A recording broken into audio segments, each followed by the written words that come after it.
The new televisions of the brand come as an evolution of last year's models, the first generation of QLED, with small improvements but without the desired system of lighting by FALD areas that will incorporate in their premium equipment such as the Q9 and Q8.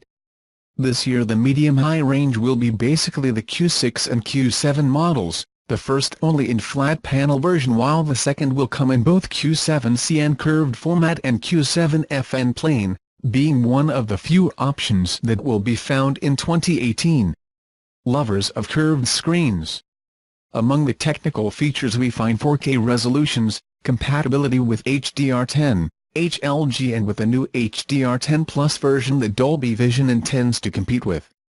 They will also include what the brand has called Elite Class HDR, which is basically a superior performance when viewing content in high dynamic range with respect to televisions that are not based on quantum dots.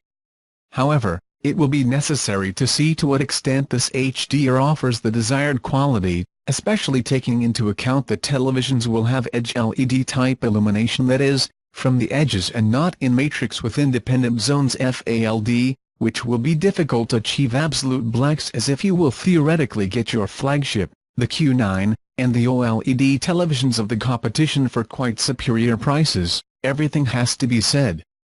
In spite of this new generation will have the filtering system of the ultra-black Elite Filter LED light, with which they hope to improve the depth of the blacks.